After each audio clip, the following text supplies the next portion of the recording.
sure it's going. Alright, it shows that we are live. So now we are going to go double check everything and make sure it's working before we get into this. YouTube.com. I see that we're live because I see it on our screen. But H2O Podcast is showing they're live because they have a blue dot beside them. I don't see where. Ah, there it is. H2O Podcast is live. I'm going on Facebook. Well, we're not live on Facebook. Oh, you're going on Facebook to make the posting? Yeah. All right, Steven, how do you say your name? Is it Shabbat? Steven, you say it's Chabot. The T is silent. Chabot, okay. Yes, With sir, the D yes, or no sir. D? No D. It's CHABOT. So C-H-A-B-O. Do you pronounce the... Got it. Yeah. Yeah, exactly. Just leave off the O and you're perfect. Chabot. Got it. All right, guys, so we're here live. This is episode 3. We have our good friend that was chatting with us last week, or 2 weeks ago, Steven Chabot, on here. Tonight, we are going to talk about dosing. That is going to be our podcast for tonight. Kyle is away. He is not in town. He's actually in Washington, D.C. with his day job, doing a trade show up there, making some money, getting some rewards, and having a good time with the blackjack tables, I hear. Which makes our background oh so very fitting. Oh, it does. I didn't even think about that. There's just a few too many cards. This is a 5-card poker, I think. 1, 2, 3, 4. And we all got 4 fingers. Yeah, 4. It's perfect. Yeah, I was counting fingers. Bro, I had a blackjack earlier with 6 cards. I had 3 freaking aces on it. That's awesome. That's rare. Yeah, that's insane. Yeah, that's insane. All right, so Steven, tell us a little bit about yourself. I've ever played blackjack. Tell us a little bit about yourself. What got you in a hobby and things like that. Let's get this going. So, I mean, I've been in the reefing side for probably about a year now. I started small, I say small. I started with the 50-gallon frag tank, and then it slowly went way bigger from there. But a little bit before that, I was mainly into freshwater. Angelfish mainly is what I really loved and enjoyed. Discus also. I started breeding angelfish also. Still running a little bit in the freshwater, but obviously once the saltwater side took over, I mainly went full saltwater. Went fully into the saltwater. Man. Do you have any freshwater left at all? Oh yeah. I have 1 freshwater tank, and that is the angelfish, and I do have a breeder tank for it because I do have a pair going still. I have a local fish store that likes to grab them every now and then. So that's mainly what I do with the angels. If you were local, I'd buy them from you all the time because it seems to every time I buy them from fish stores, they seem to die because they get transshipped from overseas and they do not handle it well when they come in the size of a quarter. That's insane. No, I've had pretty good success so far between 2 different pairs that I got right now. Heck yeah. What do you let them lay on? Do they lay on like Amazon swords or do you put them on slate rock or you got a flower pot in there? So I do have the flower pot that I put in there for them. The breeding cones breeding cones, flower pots. I put a few different things, whatever, because I want to give them all the option to be able to lay on anything they can. And then once they lay their eggs, they've gotten to the point where they're mature enough to hatch them, take care of them. And then once they actually turn into fry, I'll pull them out and put them in a separate little tank and then raise them from there. You let them go all the way to fry? Yes, sir. Yes, so sir. When I was a kid, my dad bred angelfish, and we would let them go until the eggs, you saw them moving, and then we would take and we made sure they bred on either small pieces of lace rock or Amazon swords. We would actually take and cut the stem off the Amazon sword leaf and then pull it out and throw that into a fish fry basket into the same tank until the fry hatched, and then we'd move them out until pickle jars and stuff like that to let them grow out. But it was always fun. Smart, that was yeah, oh yeah. Did you ever see the angelfish breeding, Kyle, or was that before your time? I remember vaguely, but no. You must have been a toddler at that time. Well. Cool. So, how many saltwater tanks you got now? So right now I have 4 set up, and then I'm working on a 5th one right now. I'm resealing a 75-gallon right now. Gotcha. Do you reseal tanks often? No, this is my first time trying it. All right. Uh-oh. Don't cut between the seams of glass. Nope. Okay, so I've that's what I was told. I haven't done that yet. I've only cut the just that first wear on the outside, and I'm slowly cleaning that down to the glass, but I Yep. haven't gone any further yet. So figure out where your seam is, and what you want Yes, to sir. do is you want to take your razor blade and go opposite of the seam completely against the glass. Scrape that hard. Okay. And then take your next one, put your finger on the side of the glass, and scrape that down. And then peel that little strip down. Because if you mess with that seam that's Perfect. in between the glasses, in between the two panes of glass, you will never get it sealed back right. Unless you have a way to that's good to suck know. out all the air out of the silicone. Because it's the same stuff, they That's just really good to vacuum know. seal it so it's really tight and there is no room for any type of air bubbles or anything to get in between. So Nice. the internal seal is really just a fillet seal. It's just a seal to make it look good. It is not required. But a lot of people who reseal tanks that were leaking like to really fill that seal pretty thick. So if it was leaking previously, I'd definitely recommend like a 1/4-inch bead inside there and then do a nice thick seam. Do not use tape either. Let it dry, use a razor blade and clean up those edges. If you use tape, you'll It's leave a nice super easy thick to clean, ribble. bro. Yeah, it's stupid easy. Stupid easy. Good to Don't know. overthink Yeah, I it. was about to say I've seen videos with the tape, and I was like, that seems like a good idea, but just haven't gotten to that part yet. It leaves a nice thick edge if you do that. So, I mean, you can do it. I Make sure you gotcha. peel it off when it's wet. You have to peel it when it's wet or it won't work. But if you peel it when it's too wet, you get nice long stringies that will end up over your entire... I keep going the wrong way. It will end up over your tank onto the glass a lot thicker. So it'll look more messy if you don't do it the right way. So I don't ever use tape. I just do a nice 1/4-inch bead right into the center of that and then use my finger, lick it, and just go right up the side. And I do it pretty quick. I don't ever do it slow because you do it slow, you'll get squish lines. Do it fast and let it run. Good to know. Thank you. I do. I've sealed my can't fair get it- share of tanks. If you can't get it clean with your finger, you can always go to Home Depot and buy that cheap little like $2 seam sealer ripper thing. Yep. But Good to know. finger That's really usually good to works know. better than that. Yeah, finger works the best. Are you getting aquarium silicone? Yes, I already have some of those. Okay. I just my brother, he already went out and he bought things left and right on me, and I was just like, okay, I understand. We need to rush this process. I get it. Let's get it built. I know. Yeah, definitely recommend the aquarium silicone. A lot of people try to use like GE1 and stuff like that, but GE1's changed so much lately. They've added mold inhibitors to it, so it kind of makes it a little bit more difficult. So Yeah, I was told they don't have the GE1 that's mold free now. So technically, I haven't looked still, lately. Technically, it doesn't have mold inhibitors in it still, but they've changed the formula. So now you have to let it go a lot longer. I think they tell you it's a week's cure time now for that product instead of the old 48 hours like it used to be. Wild. Move my mic because it That's a doesn't long look right. time. Yeah. Yeah, there we go. That works. All right, My so we mic ready to stands get in? better than yours. Mine's 3D print. Yes, yours is better than mine right now. He's using a Crown bottle to hold his mic. Yes. Perfect. That's the best way to do it, man. I All right, forgot. I Go. forgot to stand, and I was sitting at my hotel desk, and I'm like, all right, what can I use to prop this thing up? And it just clicked, and it fits perfectly. All right, so are we ready to get this rolling? Let's do it. All right, let's get into dosing, guys. We're going to sit and watch this a little bit. If anybody's got questions or anybody's on here, pop on, say hi. I'm looking at the interview chat, not the other chat. That's why I'm not seeing anything. Oh, well. All right, if you guys got questions you want to pop on, just hit us up in the interview chat, Steven, and then we'll go from there. Yes, sir. I ordered 6 Biota yellow.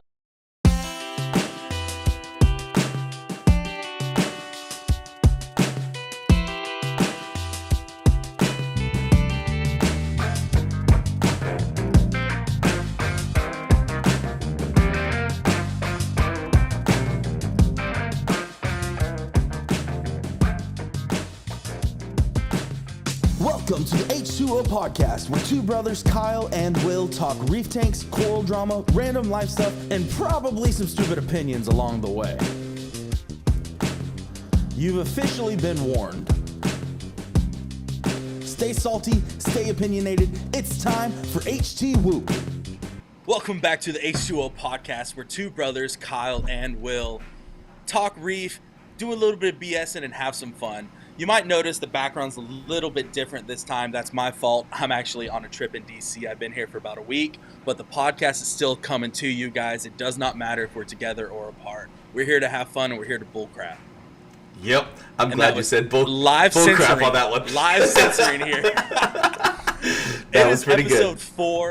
Episode 4, we're having a blast as we're doing this. Y'all are starting to get involved with us as we're talking. The live streams on release nights have been a lot of fun.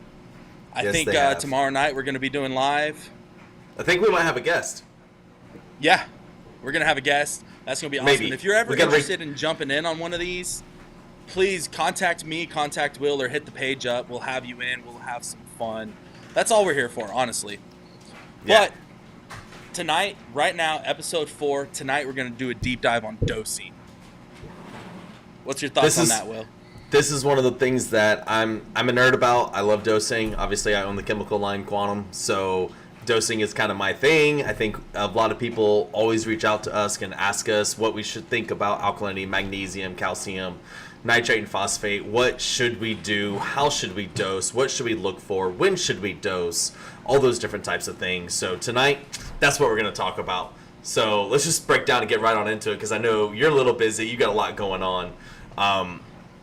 What's your thoughts on dosing? I mean, is it something you regularly do? When do you start? Kind of what's your thoughts on it? Let's go through it. I mean, realistically, you can break it back down to, like, if you've ever walked into a fish store, you see 50 to 500 different bottles of everything you can dose for, from iodine, potassium, alkalinity, magnesium, calcium, biogen, biometals, neonitro, neophospho, high-range nitrate, low-range nitrate. The list literally goes on. Yeah. How can we bring this in? Y'all can't see my hands. How can we bring this in from a big number to a small number? Make it make sense to you guys. That's the goal for tonight. For me, yeah, there we go. Now we can see your hands. To me, it all kind of really boils down to what you need, how you need it, and truly, genuinely figuring out what that need is. Yeah, I agree with you. The biggest thing that we have from all the customers that reach out to me is they, like you said, walk into a store, see a million different things. When do you need to start dosing? That's the first big thing I think we should really talk about. Actually, you know what? Let's back up. No. What is dosing? What is dosing? There you go. I mean, that's dosing... even further back than what I was going to say. Oh, where were you going? I was going to say why and when, but I think what is first. Yeah, I mean, what is dosing is more important than anything right now. I mean, we see all these beautiful colors, beautiful corals that we have in the background of this image that we have here. They all got these bright colors. They're nice, big. They've got big skeleton growth in them. Those corals are eating every day. When they photosynthesize, they're using chlorophyll A, chlorophyll B, plus all the aragonite structures in the tank, like calcium, alkalinity, magnesium. They're also using nitrate. They're also using phosphate to help make those skeletal structures that we all think is beautiful and what looks good in a tank. So our goal here with dosing is to replenish all those trace elements that are being consumed by those corals. If we don't replenish them, they get brittle and die. Think about osteoporosis in humans. When you get into those older ages and you quit drinking the milk that your mother told you to when you were younger, you start losing calcium in your body and you get osteoporosis. Osteoporosis is lack of calcium in the human body. It's the same thing with corals. If they don't have that calcium, they get very brittle. Ever worked in someone's tank and actually like flicked a coral or accidentally bumped it, it just breaks off and falls apart? That's lack of calcium in the tank. So what is dosing is the replenishing of all of those aragonite elements, macro and micro trace elements in your corals and your ecosystem and your entire environment inside that tank. Tonight we're going to focus on 5 of those elements. We're going to focus on the 3 aragonite elements, which is your alkalinity, calcium, magnesium. And then we're going to also touch on the nutrients, which is your phosphate and your nitrate. We're not going to go deep into what the actual recommendation is for nitrate and phosphate, because it varies on every single tank type and everything's different. And everybody's mind opinion on that. Everybody has a different opinion on that one. So we're going to go with the main 3, the main aragonite series. We'll brush on the brush on the nitrate and phosphates and go from there. So when do you actually need a dose, Kyle? See, before we even transition to that, Okay. let's backtrack even more. We were talking about what dosing is, and we talked about how these additives. I want to touch, like, first off, we're getting to the win, but a lot of it varies from what you need and where you are in your tank cycle. Cycle is a loose term.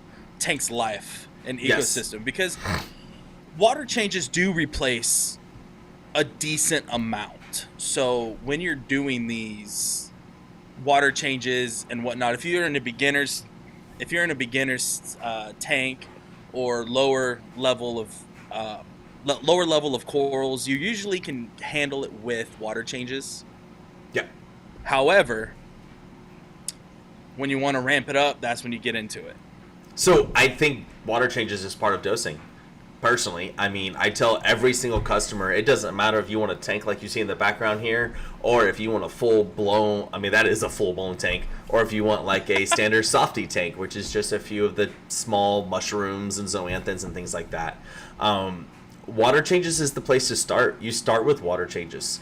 You do your weekly water changes, your bi-weekly water changes. Whatever your husbandry maintenance is, you stick to that. If it's going to be water changes every 2 weeks, then test your alkalinity and calcium and magnesium before you do a water change. Test it 48 hours after you do that water change. See what that number is and track it. The most important thing about dosing is keeping everything stable. And you can use some sort of guidebook or logbook to help keep those up, even an Excel spreadsheet, anything like that works. But you got to see where you're at and where you go to, what gets consumed before that water change. That level needs to stay very close. Logbooks. What's going on, Steven? So, Yeah. one, appreciate you being here, having a blast, just Definitely. bull crapping while it's playing. In this right now, we're talking logbooks. What do you use to log your tests? How do you handle that? So I used to use, I can't remember which app I was using. Then they started charging, and from there I just went straight back down to my notepads in my phone. And every single day I'll just not every day, every other day pretty much, I'll just use my notepad, and it just seems to be most reliable for me. Look at The my app Vanna was White. nice, She's so don't get me cute. wrong. The app worked out good, but it just, I feel like the notepad was easier because, I mean, it was just what you put on it and that's it. You didn't have all that extra crap that you're looking at. That's fair. Yeah. What is that? Whoa. That was different. I built a Google Sheets account for the shop, so every tank automatically gets put into the Google Sheet, so I can access it anywhere. Like, I'm out of town for a week and a half, so I can keep up with all my employees as they're testing and keep an eye on my tanks in real time. Oh, yeah. Oh, yeah. That's real helpful. Using Google Sheets helps. Having an Excel spreadsheet, all that kind of stuff works. The guidebook or the logbook that we offer it does have everything. So it's got your phosphates, nitrates, salinity, pH, alkalinity, calcium, magnesium, boron, potassium, and metals or iron. So there is a lot on every single page, but it's for if you're doing the entire balling method, which is something we'll talk about a little bit later in this episode. But it really breaks it down into all those nine different elements that everybody really tries to pay attention to. There is some updates coming to some apps that are out there and some backends of some websites that are going to change to allow you to do kind of what you're talking about, Steve, and keep track of just what you want and only what you're after. So, Interesting. all right, back into it. Hopefully I could click the right one this time. Starts drifting too far away, that's when you start dosing. Otherwise, water change keeps it pretty level. Just keep doing water changes, and you don't need to add anything else because you're not consuming and using a lot. So, in reference of water changes, what's your take on this? And I'll give you my opinion afterwards. Your salt. Do you use salt for your target levels, or do you shoot above? Where do you shoot for your target levels versus the salt you use? So me personally, it depends on the type of tank. If I'm doing a soft coral tank, I will start with it a little bit higher. If I'm doing a soft coral with a few stony or LPS or SPS corals, it will be a little bit of an elevated salt. But if I have, again, a tank like we see in the background here with SPS, a fully stocked tank, I want that number to be exactly where I want my tank. So if I want my tank at 8.5, I'm going to kind of go find a salt that I like that is at that 8.5 alkalinity or that 440 calcium or whatever it is. I want that number when I do a water change. there is no swing, because remember, this swing is the most important thing in this hobby. The more we can mitigate that swing, the healthier our corals are going to be. I agree. I tend to on my lesser tanks, my more softies and my base LPS and whatnot. When I'm dosing less, I actually tend to shoot for higher salts. Like if I'm shooting for 8.5 alk, I'm using like a 10 alk salt to kind of supplement the week in between. It's dosing, basically. I'm just dosing a higher level of alkalinity that first day so that my corals have more to eat throughout the week to kind of supplement the fact that I'm not. Yep. But at the end of the day, it is swinging. So your higher end corals, your SPS, things like that, they hate it. Yep. So we talked about keeping it stable. We talked about using the salt with a little bit higher to bring it down over the 2 week time or the week time, whatever that period is that you do, whatever your husbandry is. Keep the husbandry the same, by the way, because if you don't keep it the same, you can't figure out that dosing because it changes. Consistency is key. So what do we need to dose? When do you figure out you need to dose? How do you figure out by testing that you need to dose? That's something we didn't even really talk about. Do you test to figure out when you dose, or do you just guess? Testing's the obvious answer in my book. And basically the answer to that question is when you start seeing your numbers dip. When your water changers are no longer keeping up with your consumption. So if you're testing before every water change and you're pretty consistently staying at throwing numbers 9 alkalinity, and then all of a sudden you start seeing that creep down 8.7, 8.5. Now it's time to start supplementing because your corals are starting to grow. They're starting to consume more. Yep. So what do you test with?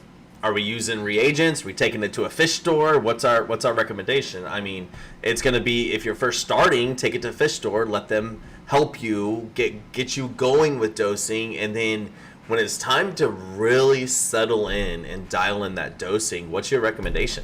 What do you do? It really kind of depends on the knowledge level, in my opinion, because if you're knowledgeable, you can test every day. You should know how to handle your dosing. If you genuinely don't know what you're doing, no judgment, go to your local fish store, buy their product, buy what they're selling, do their tests, and let them take you step by step through your dosing period and learn. Once you get educated, that's when you can branch off. But when you're first starting out and trying to learn how to dose and what to dose, finding it, and it doesn't even necessarily have to be a fish store. Most of our hobbies, most of our communities have great forums, great Facebook pages. There's a lot of great people in this hobby that will take you under their wing and help you. Yeah, but there's a lot of people. Consistency is key. You talk to me, I'm going to tell you how to dose. Dose quantum and handle it through quantum space because I'm a quantum guy. You talk to my competitor in my town, they're going Sea-Chem or they're going all for reef. We start giving different information, that's when your tank fails. Right. That's the biggest thing I will say right now with be stable when you get started and when you're trying to figure it out. I don't care what brand you do. I don't care if you're using BRS 2-part, pull chemicals in the way of calcium carbonate and soda ash or sodium bicarbonate. I don't care what you're doing. Just make sure you stick with one until you get that consumption rate figured out and get it dialed in. Once you get it dialed in, then we can go into, say we want a 2-part, say we want a single part, say we want an all for reef, or say we want a 4-part, or even a 24-part if you're going ICP testing. The base matters of getting that stability lined up and consistent. So let's talk about dosing kits. I mean, not dosing kits, test kits. So I have the Sarah Aqua Test box here. This is the kit that I use personally when I first start my tanks. The reason I use this one is it's got ammonia, nitrite, nitrate, ammonia, alkalinity, calcium, magnesium in it. So it's got everything you need to do to... All right, Steven, we just talked about when to start dosing. So what made you debate that you needed to start dosing or when you needed to start dosing? So, I mean, it was a little rough in the beginning to figure out when to start dosing. Started with an 11-gallon tank, and I mean, I say I started lightly with corals, and then I started taking off like crazy. And I was checking it every other day, every other 3 days almost. And then when I started to notice, and like, that little decline in the calcium and the magnesium from everything, that's when I was like, okay, now I got to start looking into what do I have to do from that point, and then that's when I realized, hey, you need to start dosing your tanks and take care of them that sort of way also. Gotcha. Were you doing water changes to help keep up with those levels, or did you leave water Yes. changes out of the So equation? no, I did. I did, and I still do weekly water changes. Okay. Good. So you're one of the So weekly that was my guys. That's what main all of us source. Yes, all of us sir. salt manufacturers recommend is the weekly, and the reason we recommend the weekly is because of the fact that it gives you a stable background of a place to start, and you know that you're getting those stable elements added in every single time you're ready for it. It really does make a difference when you get that stability and that extreme husbandry built into your system. The reason why we recommend it as salt manufacturers is it gives us a base for what your tank is going to be like and what you're after. It's kind of like if you've ever come up to an IT guy or called an IT guy and asked him for any help, the first thing he says to you is restart your computer. And the reason that is because he walks up and now he's got a complete base of what he needs to be doing and where he's going and what he's doing. So kind of the same thing with the Yes, salt. sir. That's why we recommend it. Also for inorganics that are in your tank. But the biggest thing for this conversation is the dosing consistency. It gives you a stable baseline to really base your tank off of. What's your thoughts, Kyle? Definitely. What were you using to test? So I see that's funny. I started off with API and then realized really, really fast that that was not the right way to go.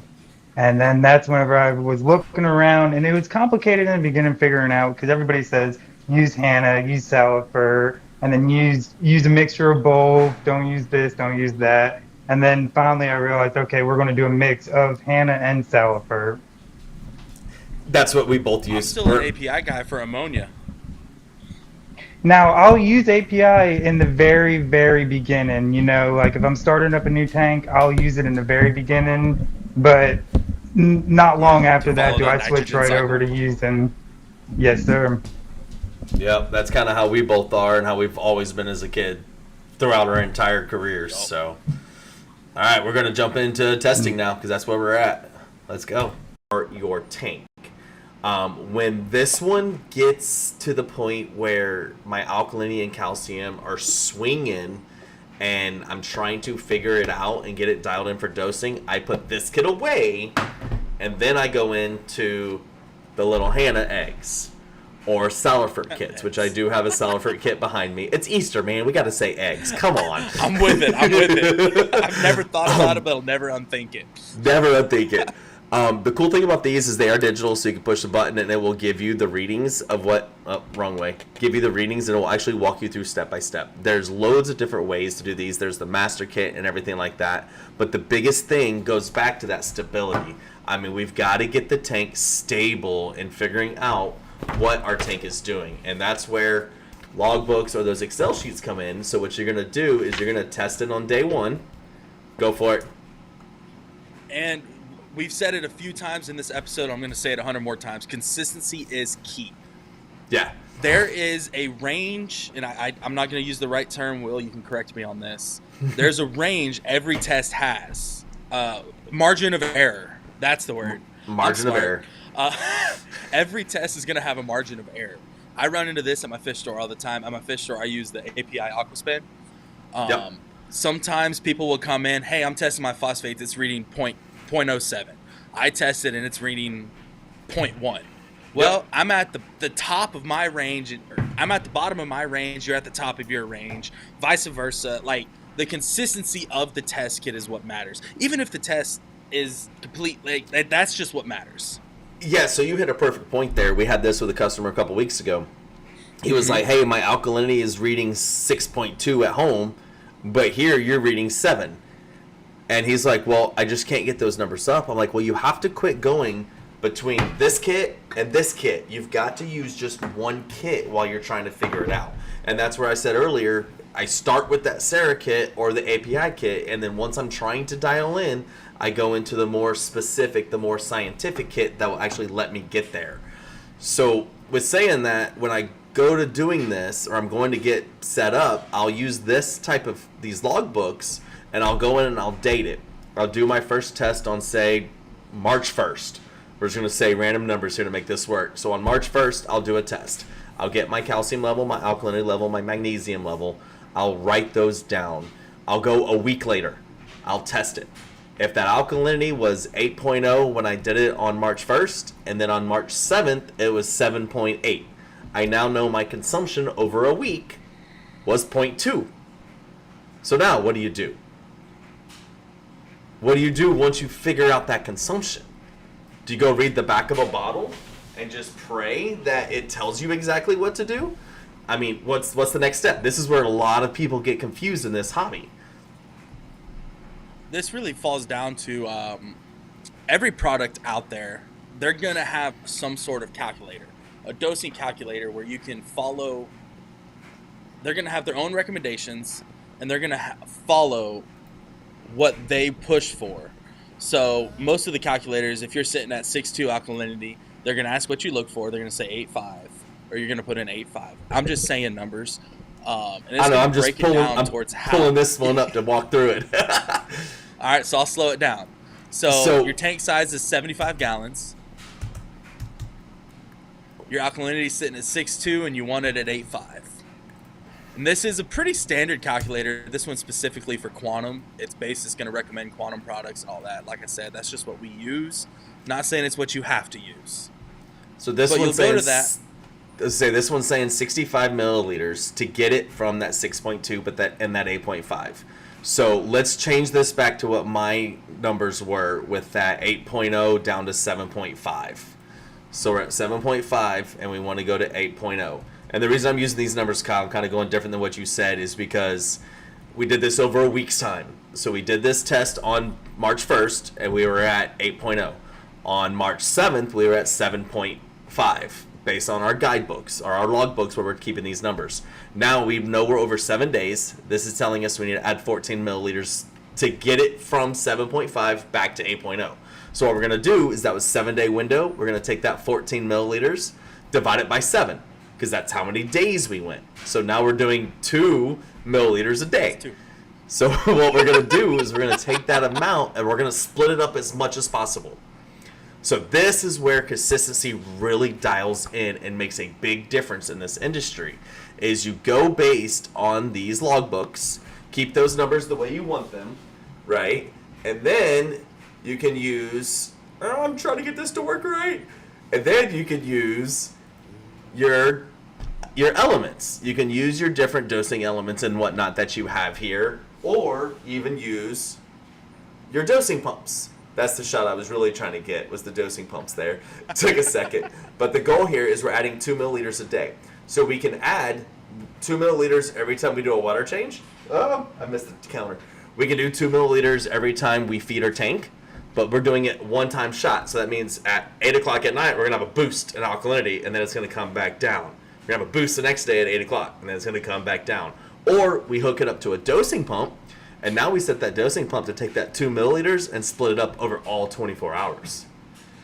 At that point, the corals have that consistent alkalinity 24/7 to feed off of, and it's never swinging. And now this is really when the fun comes in. All right, guys. So I want to talk a little bit about, with Steven here, about how he figured out his dosing, what he used, and kind of what he started with and where he went. So kind of walk us through it. I know you said you do the testing every 3 days. Where did you go? Where did you come from? Yeah, so Joe. so yeah, I do my testing about every 3 days now. Dosing now, I use a lot of quantum product. I mean, you got me hooked on it from Reef Jam, the first one that came around in South Carolina, and ever since then, trying out the quantum product, it's just expanded from there. So I use everything when it comes to the dosing, from the Easy Z to the Easy E, the nitrate removers, the magnesium. I mean, I literally got them all. I even use all of their salt too, even the salt too for it, because I figured if I could stick with one product. You use the SPS salt from Fishy Business, don't you? Yes, sir. Okay, yes, that's you. I was trying to figure out where I knew your name and where I kept hearing it from, but that's it, 100%. Got it. Yes, sir. Sorry. Yes, sir. No, it's perfect. No, I figured if I could use one product and stay consistent with it, that's what I'd like to do. I feel more comfortable instead of being multiple different things. Absolutely agree. And then when it It comes to makes the it a lot. dosing side, oh no, go ahead. No, I was saying, it just makes it a lot easier. So keep going with what you were saying. Oh yeah. Yeah, when it comes to the dosing side, I mean, I use Quantum's app obviously for everything whenever it comes to figuring out. Because I mean, once I do my testing with the Hannah or the Salifert, I mean, take my calculations and I'll put that into the Quantum app, and it makes it so much easier whenever it comes to figuring out what I need to dose per tank. Because I mean, I range from 11 gallons to a big, now almost 75, if not bigger soon. So it gets a little complicated trying to do the calculations in your head. It does. I know the bottles tell you what to do, but it makes. I mean, when it tells you 1 milliliter per 26 gallons, you don't know what that exact number is that you're after. So it kind of, Correct. the app makes it where you can really dial it in no matter what type of tank you're using, what type of dosing method you're using with the Quantum products. Whether you're doing ICP testing with all the different elements down here, or you're doing the 2-part, or you're doing the 5-step balling method. So it really helps dial it in. I know all the other brands out there have an app or some sort of dosing calculations on their website. I've used quite a few of them before myself. I know, Kyle, you've used a few of them as well. But yeah, any questions on this, Steven, or anything like that? Or you want to get right back into it? No, I mean, honestly, I'll just say it straight up. It's so easy to use. I mean, you literally just give the information it needs, and it will give you what you need to do. It's pretty simple. I mean, it's really basic. That was the goal of it. All right, back to the video. What happens once you start dosing and your corals start getting the alkalinity that they want? They're going to start growing. I mean, look at a football player. What's the biggest thing you do during spring break practice? Lunch, food. You guys go eat. You guys go to all-you-can-eat buffets all the time. And the point is, you guys need that protein so you can build your muscles. It's the same thing for corals. The more you feed them, the faster and faster and faster they're going to grow. And I'm not talking food here. I'm talking give them the actual, not nutrients, give them the actual elements that they need to grow and survive. I was trying to get at, you'll notice consumption go up.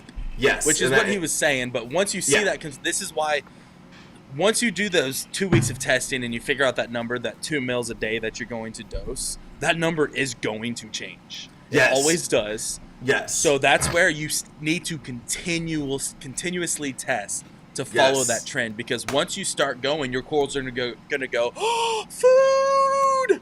And then start eating it and consuming it. Then they're going to start growing, and then that number's going to freaking drop. Yeah, and you got to take into account that every polyp that is created, even on an SPS, every single polyp that's created is a new organism that's trying to grow. Imagine having a baby, having another baby. Oh, even better, puppy.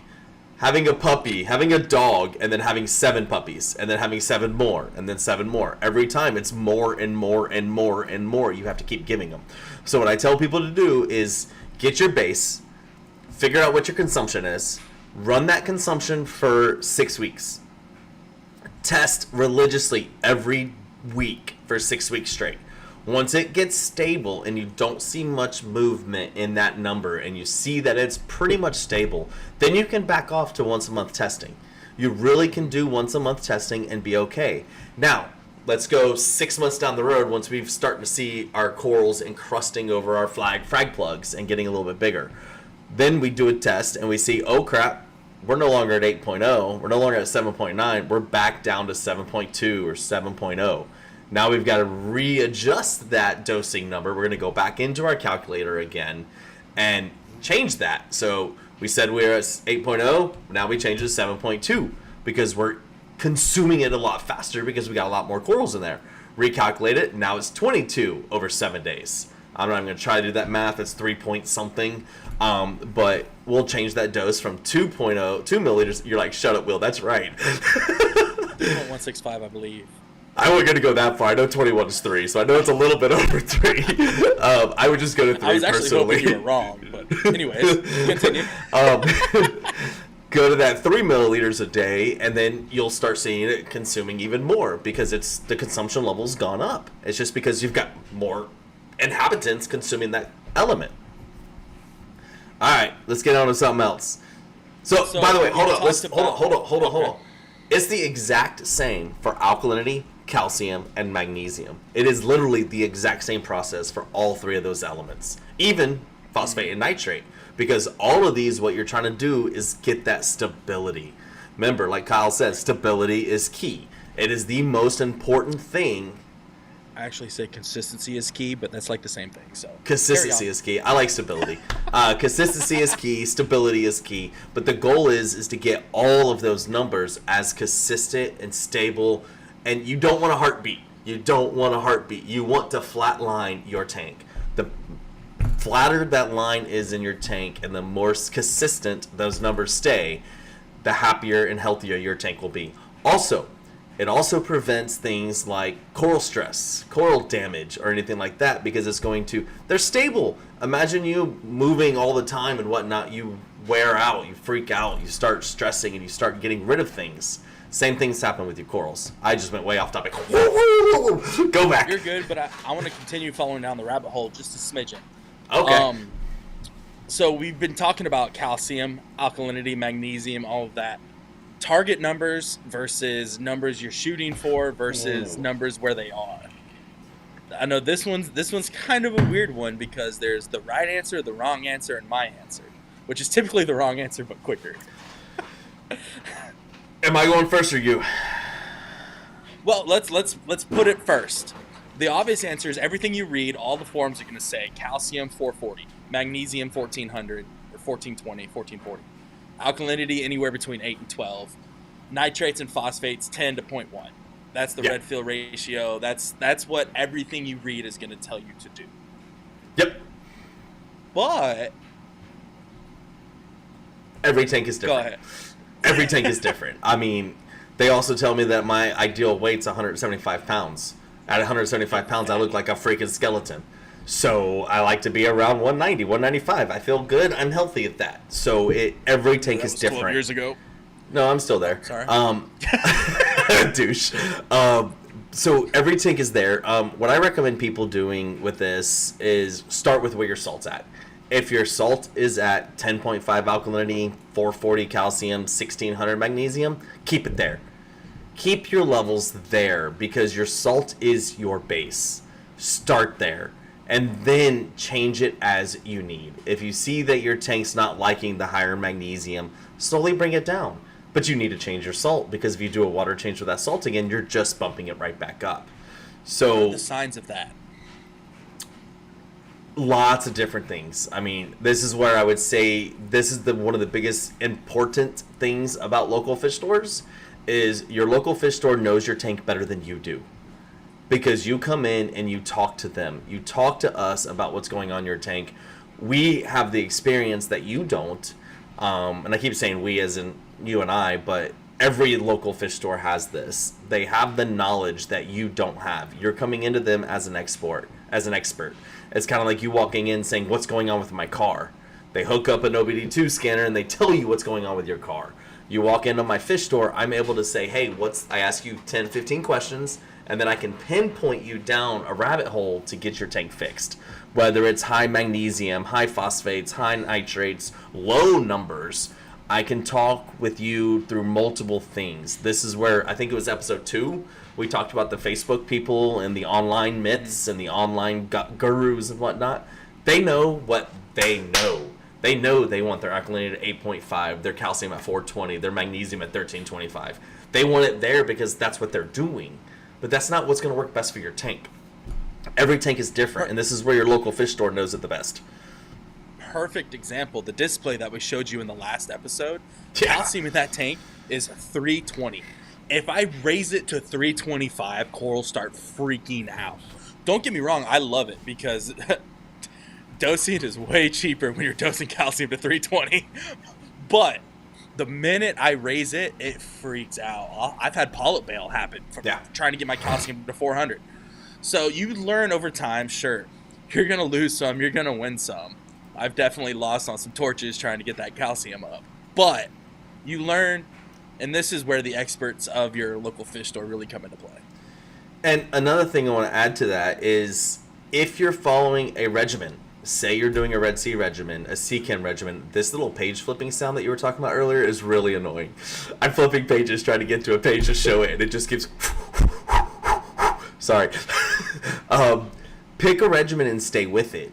What I mean by that is if you're on Red Sea or you're on the Quantum brand or whatever brand you're on, when you look at these guys, they say you want to be at X number. You want to be at 8.2. You want to be... I'm clicking on the wrong screen. You want to be at 9.0. You want to be at whatever that number is, but find what they're saying and stick to that. Start there because that's what they want you. Here's the page I was looking for.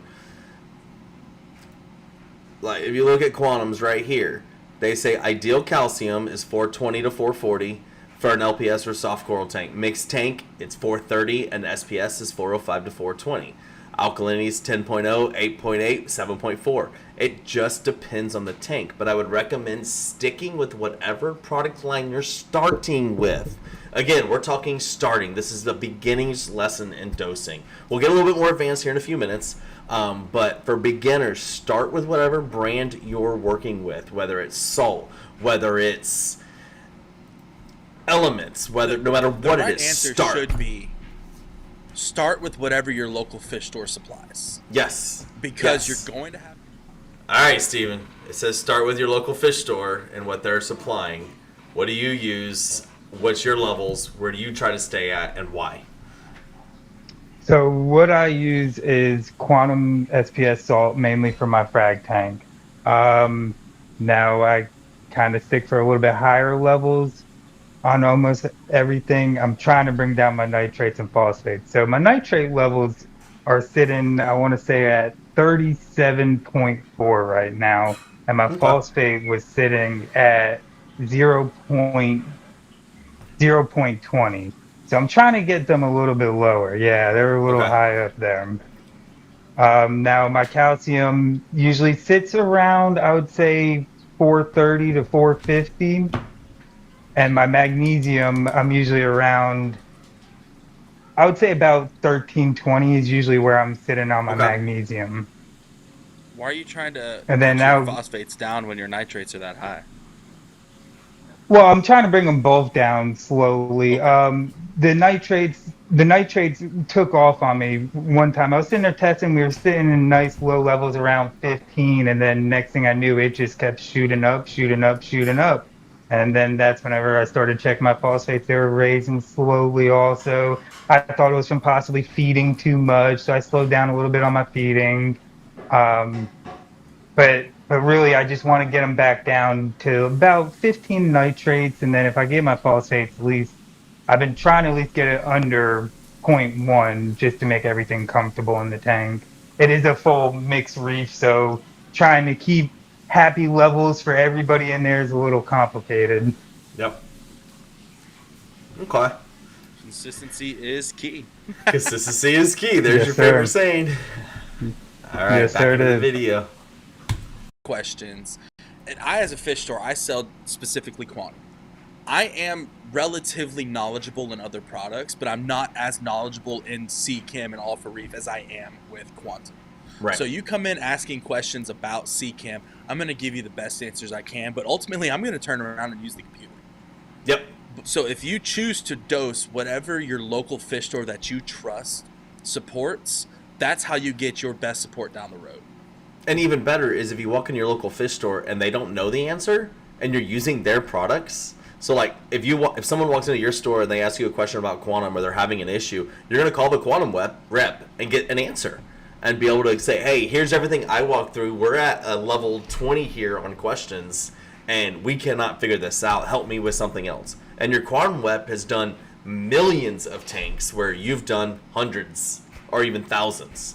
Exactly. So, and I've got a much vaster pool of resources than you do. Like I've got our chemist and everything who did all the R&D behind all this, where you don't. So sticking with your local fish store's products is probably the best place to start until you get your tank stable and working through it from there. Because despite the contrary belief, we don't, as fish stores, we don't stock what you necessarily want to buy. We stock what we have used We stock what we believe to be the best. We're not just going to stock. I'm not going to use a brand because that would be bad right now. Don't go the best. Go. We stock what we know the best works. Yes. 100%. What we know works. It might not be the best, but it works, and I can make your tank beautiful with it. And I've used it personally, so I'm going to stock it. I've gone down the rabbit holes, so that's what I'm going to recommend to you, so that's what I'm going to try to sell to you. Not because it's the best profit margin or because that's what all the people on the streets are wanting. I'm using it based off my knowledge and my experience. Yep. All right, so let's coin flip this. Since we're getting in on a little bit of time now, let's coin flip this pretty quickly. Let's go into ICP testing. Let's go into those macro and micro trace elements. Are they important? Exactly where I was going to go next. Are they important? Short answer, yes. But were they important 10 years ago? Technically. Did we know about them 10 years ago? Bingo. So, I mean, I've been reef keeping since 94, 95. We moved here in 92. Yeah, 94, 95. I didn't know anything about trace elements until about the last 8-10 years. We'll go 10-12 years. It's been about 12 years now that I've known. We're talking like iodine, potassium, rhodium, nickel, iron. We're talking all these little guys that come in on an ICP test, whether it's rubidium, strontium, molybdenum, boron. I mean, there's 25, 30 that we actually trace for or test for. I know I said 25, 30. I feel like you were just I think you were just reading the cast of a Marvel movie. No, I was trying to. I was debating on if I would look down and count them, but I'm pretty sure it's between 20 and 30. I want to trace say, elements. But to be fair, I believe I could have this number wrong, but in trace elements in an ecosystem of a reef, there's 134 total trace elements. I couldn't tell you.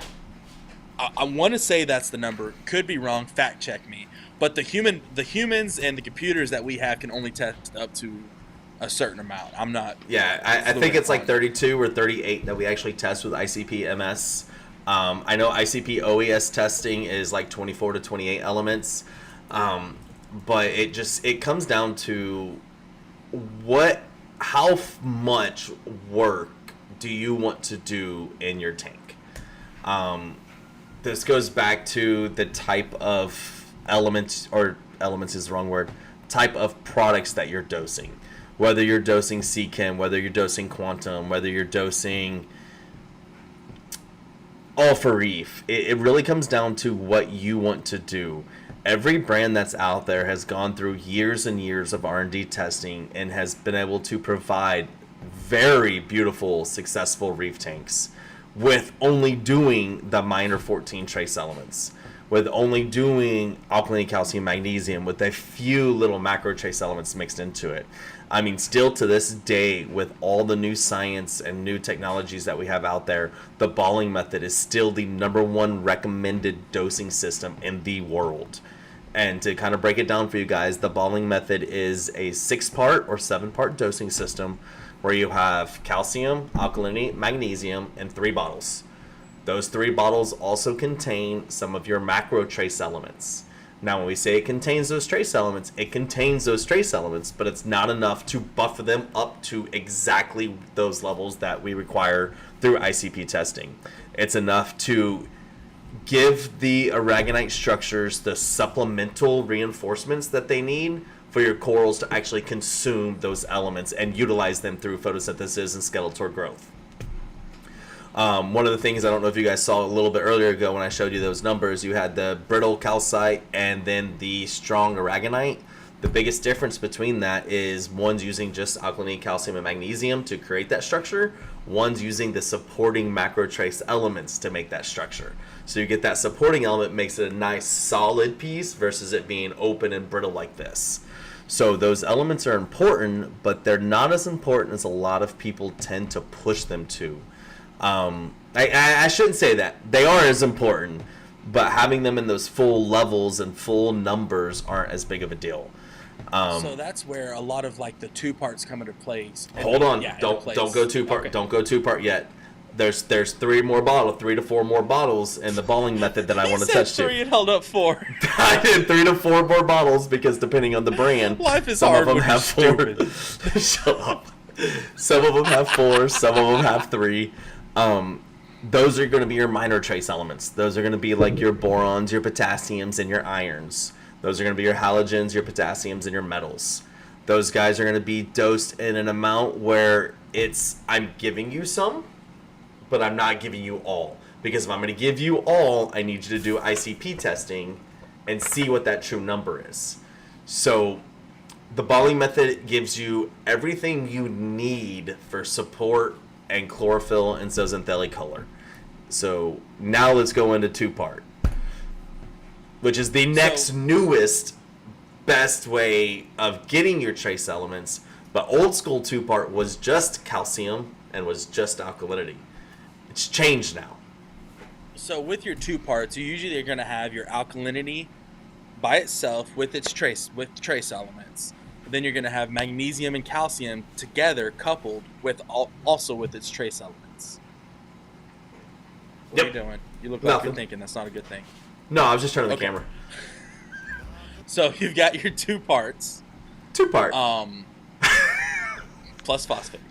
Yeah, because I'm dosing for phosphate right now because I got hair algae. But you've got your 2-part, which is going to handle the majority of everything I'm going to use this term loosely, need. Yes. It's going to give you the buffer you need for your alkalinity, calcium, and magnesium, because those are the numbers you're actually shooting for with your 2-part.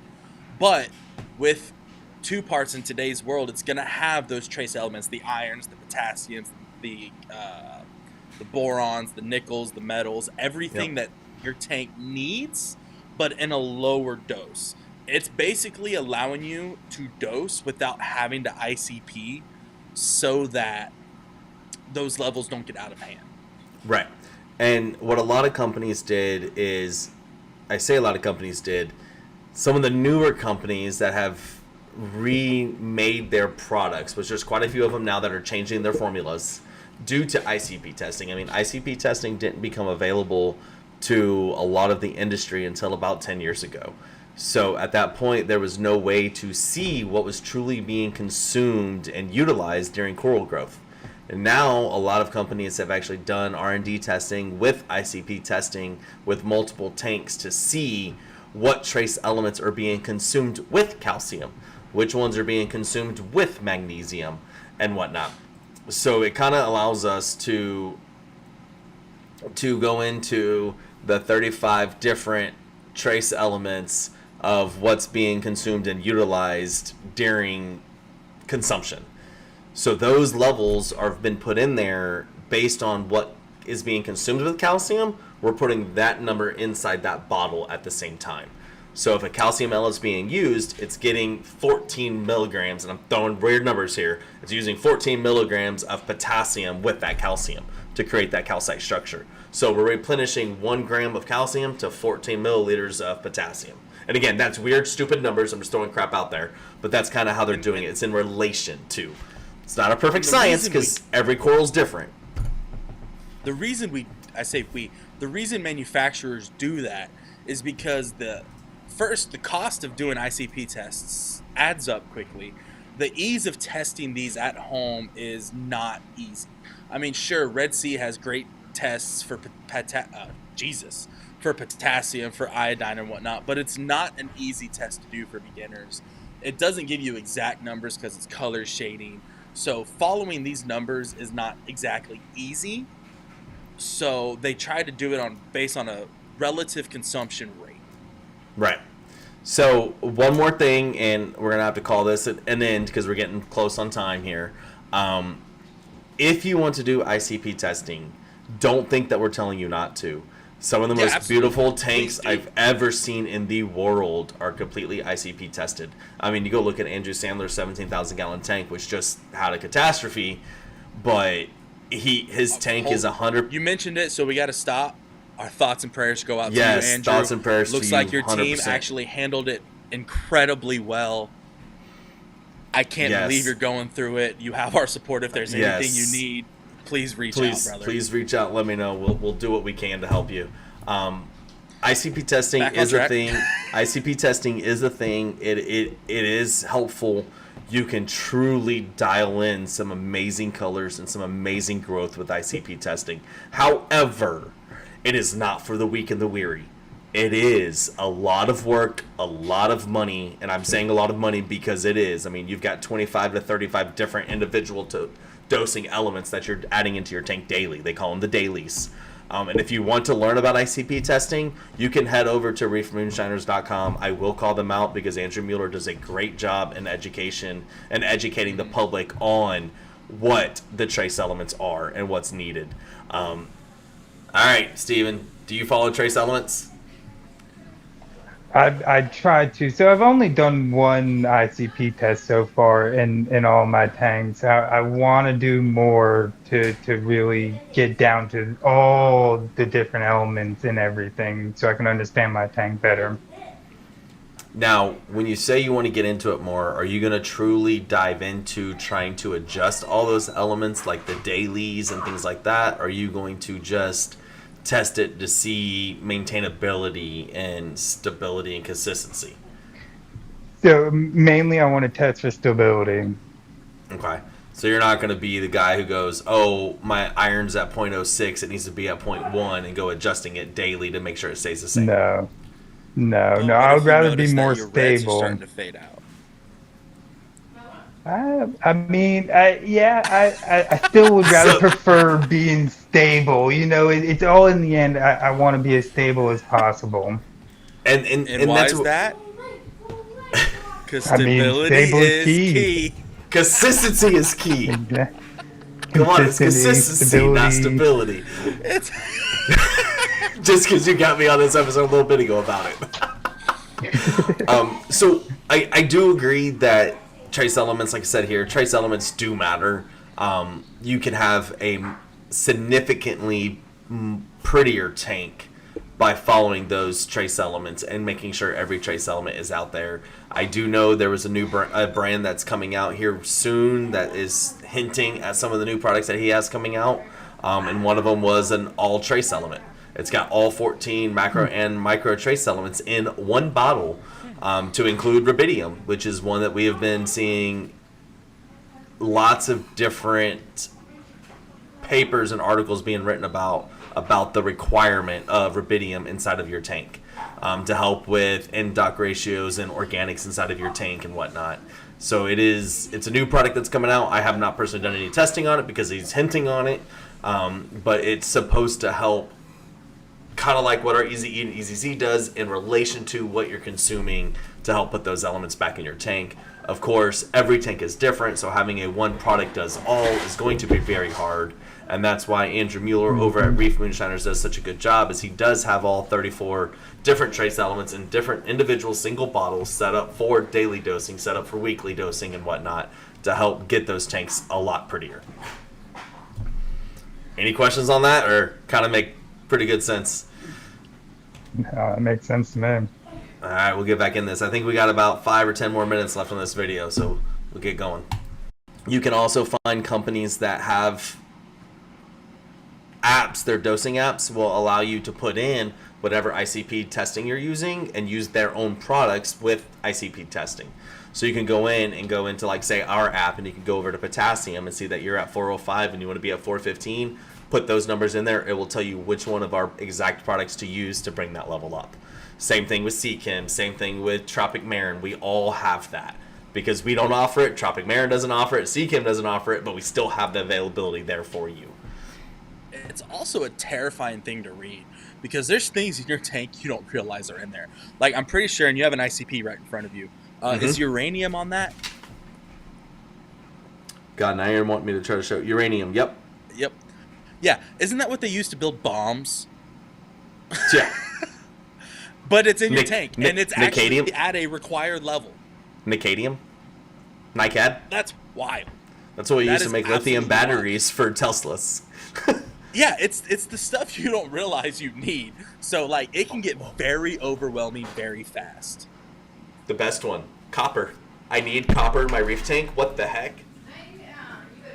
Fun fact, I just fact checked this. The Great Barrier Reef in the dead center of the reef itself has 3 to 4 parts per billion copper.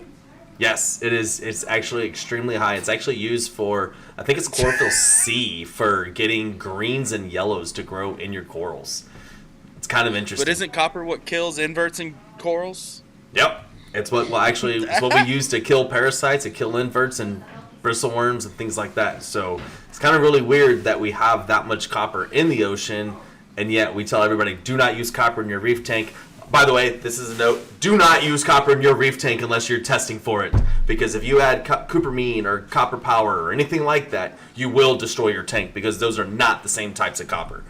Hint. So yes, it is weird that you have copper in your tank, and it's something that we actually do test for and dose when you start looking into ICP testing. Right. I thought it was only Sorry. WT. Doesn't that kill inverts? Doesn't that kill corals? Sorry.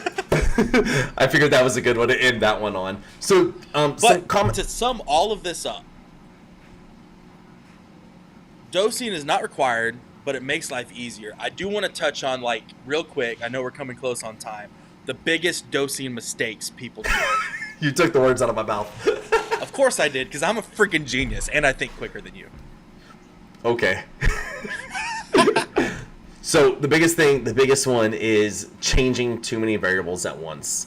I see people go, let's play with calcium. Let's do calcium, alkalinity, magnesium all at once. No, guys, pick one, start with it. Now, what's that correct order? What is the correct order that you should start with?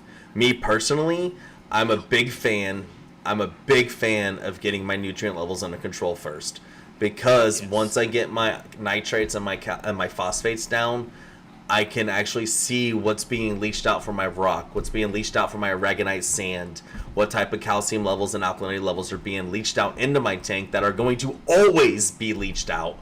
And then those are going to be the first elements that you're going to notice when you're first getting into corals, first getting into your more sensitive fish. Yes. So those are the most important from the rip. Yes, those guys are very important. Start with those and then move into the alkalinity, calcium, and magnesium. Magnesium has got such a vast range. I mean, you can be from 1250 to 1500 and be safe. So you've got a huge range for that one. As long as you're there, you're good. Calcium doesn't get consumed a lot, but it does. So I would definitely go nitrate, phosphate, alkalinity, calcium, magnesium. That would be my personal order. What about you? I'm right there with you. The only caveat that I'll add is, and this is from experience, I don't know anecdotally how much you'll see this in the forums and whatnot, but you're going to start growing coralline. If you're just starting a tank, coralline's going to come into factor.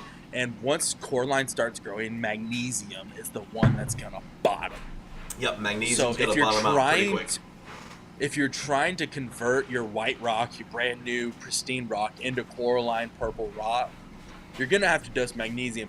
But the safe answer for that is there's a lot of products, Coral Up, Fowler Complete, Sweet Coraline, Sweet Coraline. which ultimately actually is a calcium-magnesium blend.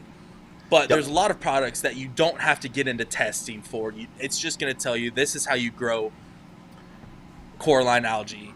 Follow the directions on the bottle. You're not going to dive into that type of dosing with that. So that's the only kind of variance I'm going to throw in there, is if you're shooting for coralline, your magnesium is going to take a pretty big dip at first. Yeah, and another mistake that people are doing is the testing. If you're not testing consistently, you're failing.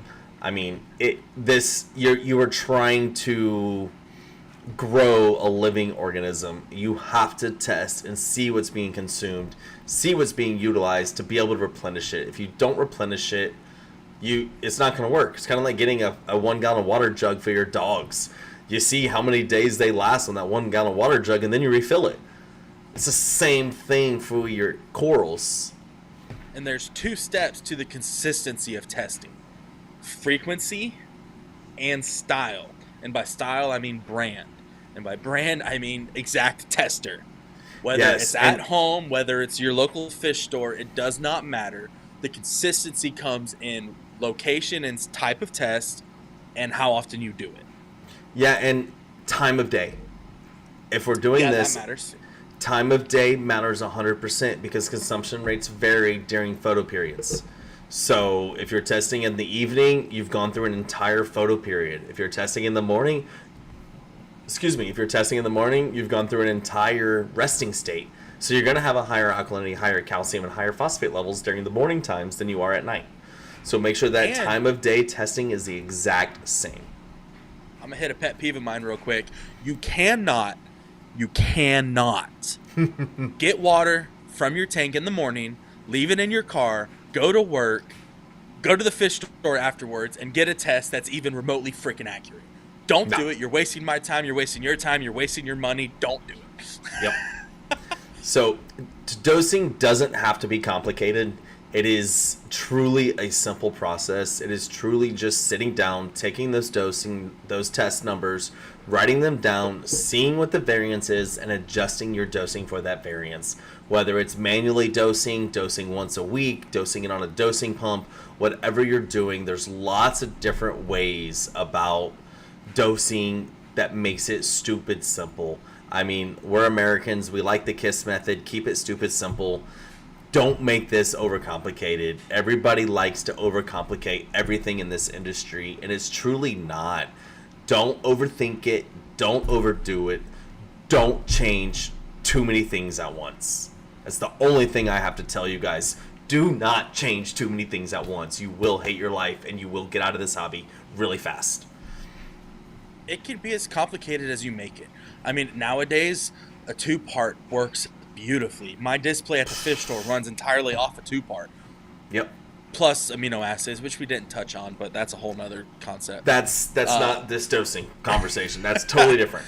So that's foods. We might do an episode on foods later. Well, but I think we're gonna do a second episode on dosing, maybe even next week. In 2 weeks, do a more of a deep dive on the different types of dosing, the different ways of dosing, because we both had all these ideas for this episode, but just doing what we did, we're already at almost 50 minutes. So I think we do need to continue into this next week and do a little bit more of a deep dive in how to dose alkalinity and some different types and stuff like that. So that's done. Next episode, I want to get in this habit. Next episode is part 2 of dosing. So if you have any questions on dosing, or you have any fun stories on dosing, or you have any information on dosing, gripes, any complaints, fact checks on anything, please bring it up to us. Message us, comment it to us. If you want to jump on with us next time, that would be fantastic. We're still trying to get to enough followers on Facebook to go actual live. So y'all communicating with us on it, liking it, following us, subscribing, that all helps. Yes. Just get the word out even more. Yes. And on that note, you guys stay salty. Stay opinionated. And that's where we're going to leave it. If you learned something, great. If you're mad about something, also great. Stay salty, stay opinionated. Follow us on Facebook at the H2O Podcast for more.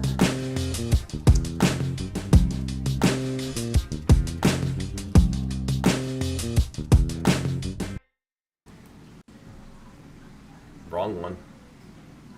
Good job. Where did we all go? What the heck happened? Will had one job. There we go. Hey, there we all are.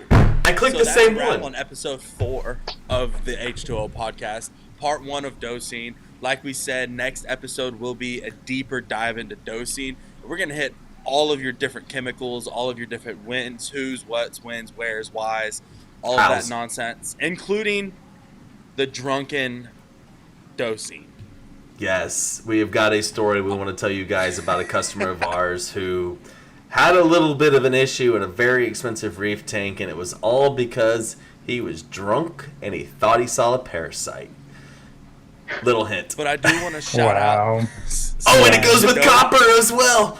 I want to shout out Steven. Thanks for coming out and chilling with us tonight. I had a blast talking with you over the last hour. Definitely. Thank you.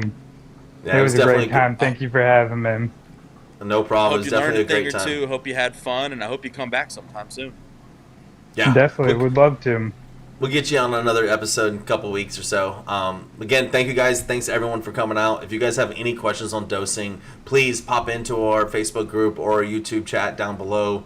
Ask us any questions you want, anything that you'd like some clarification on that you saw today or would like to know anything about dosing, the different types of dosing or anything else. So you guys, on that note, guys, stay salty. Stay opinionated. There you go.